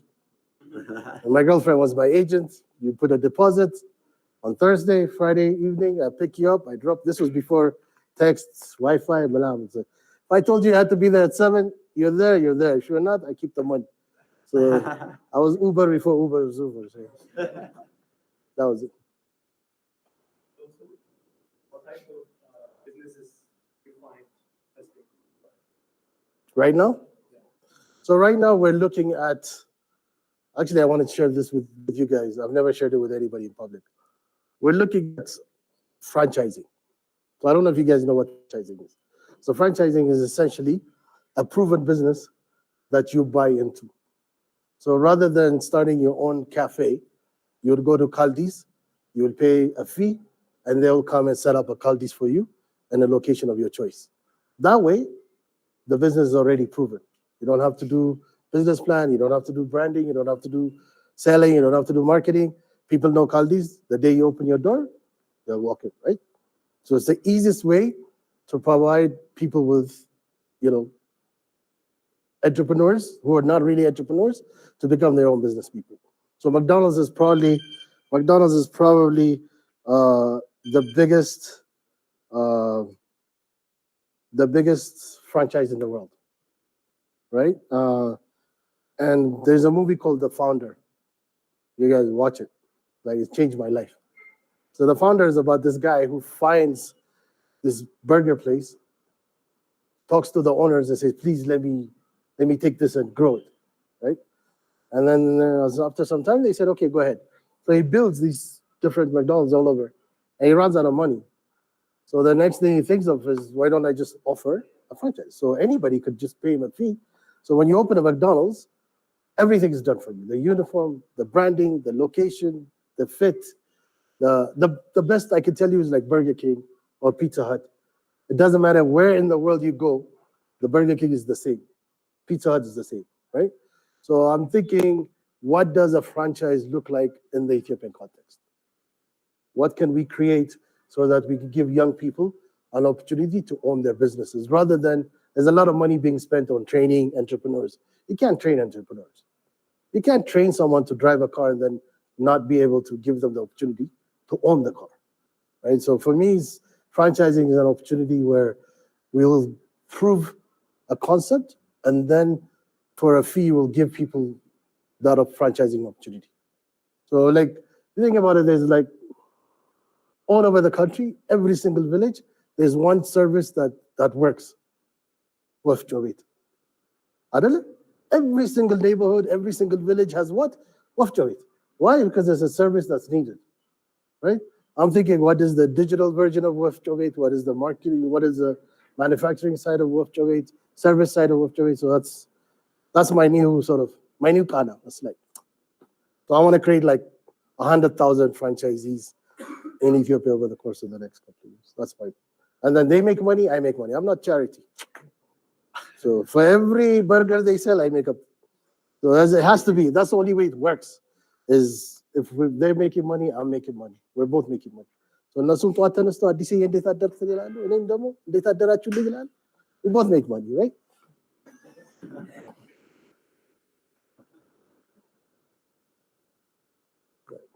On a normal day, for example. I think my question. Normal day, how many hours? Do I sleep? I'm very selfish about my sleep. To the point where I actually have it marked. My watch tells me how long I've slept. Because if you don't sleep enough, you can't work. So on average, I sleep 7 hours a night. Every day. I used to sleep 3 hours, 4 hours, and then I'll be lazy, I'd be cranky, I'd be complaining, I'd be depressed, I'd be weak, no. 7 hours sleep minimum. Your body needs it to recover, to rebuild. Your mind needs it, your brain needs it. Do not ever underestimate a good night's sleep. Ever. So 7 hours minimum. I work 16 hours, I sleep 7 hours.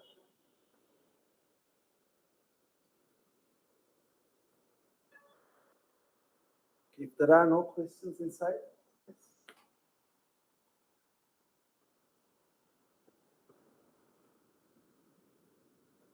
Huh? No.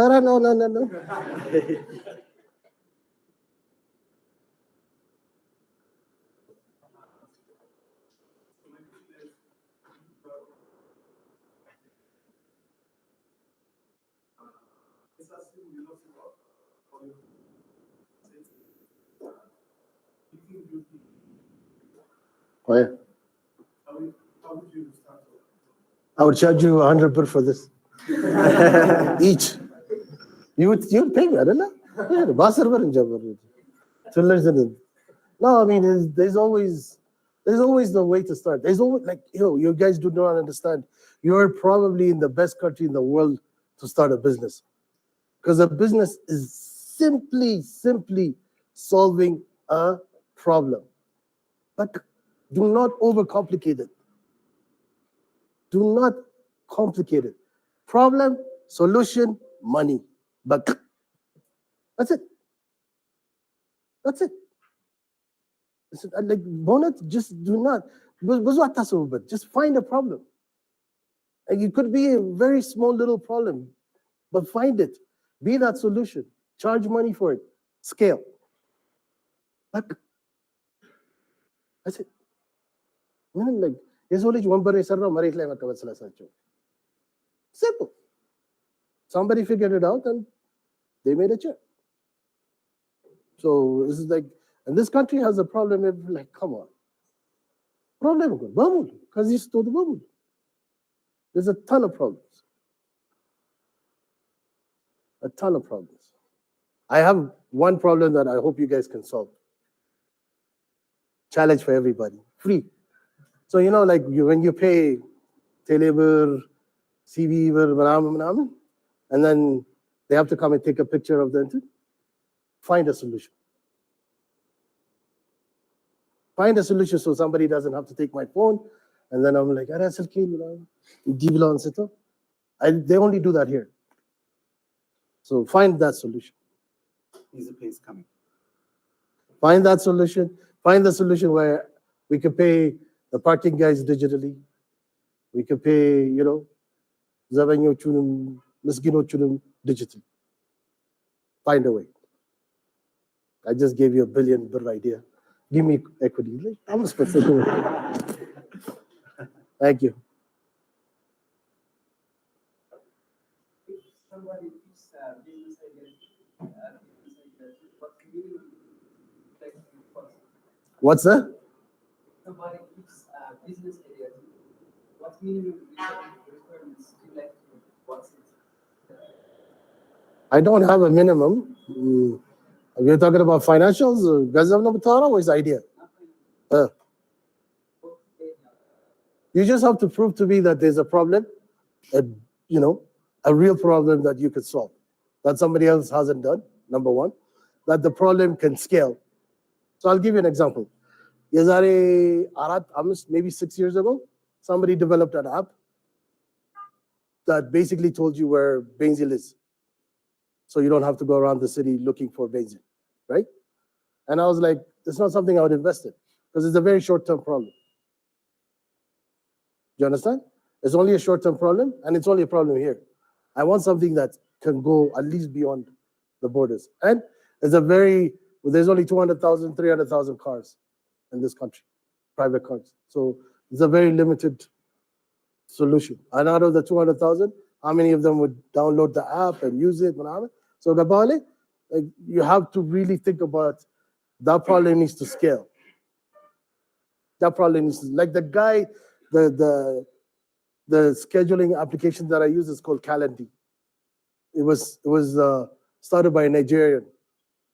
It's going global. It's worth $6 billion right now. Everybody uses it. Started by a Nigerian though, right? He did a scheduling system where it integrates to your Google, your Outlook, your anything. And you just send the link to anybody that you want a meeting with. They go in and they schedule a time. They could, it just shows the free times that you have and the number of days. That's it. Very simple. Very, very simple.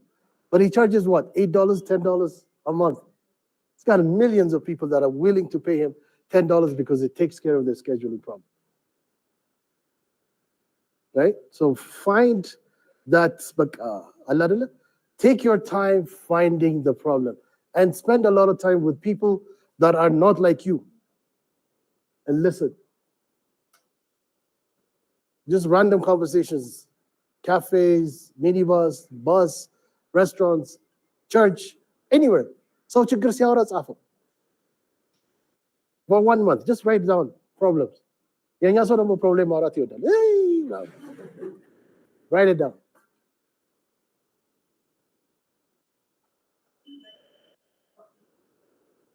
My height. Yeah,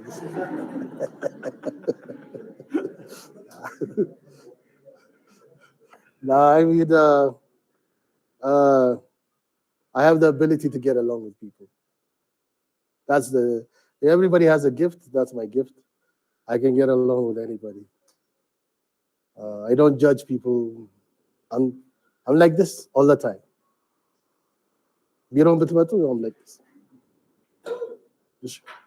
You done? Remote people, do we have any questions from Adama or Astor?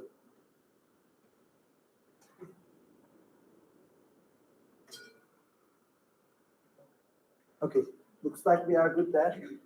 So in that case, my last question is about A2SV. Like, as you have seen right now, I guess we had the problem and we proposed the solution, but we didn't ask for money. So I think this has caused some problem maybe in the equation.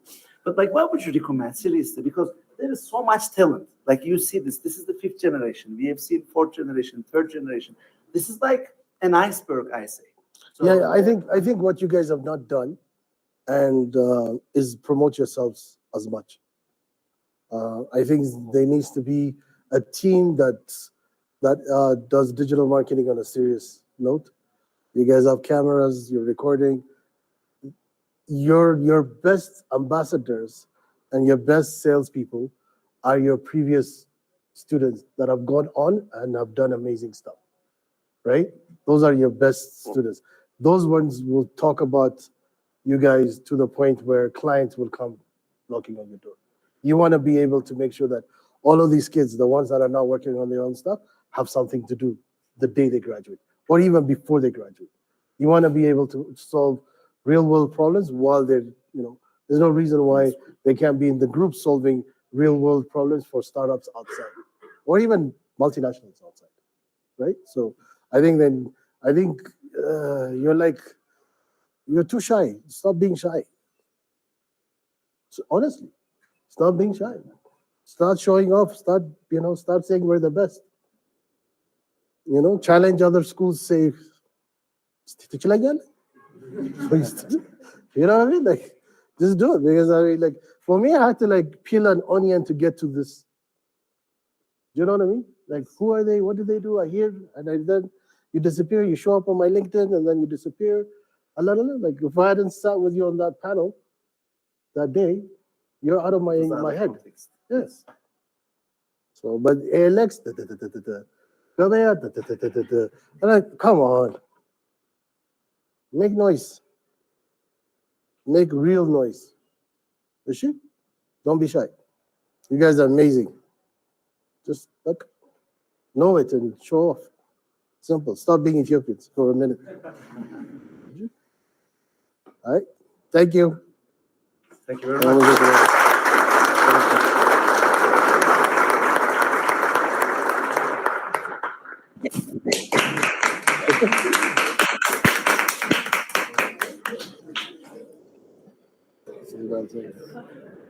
We might have one more interview between you and them. If that's okay. Yes,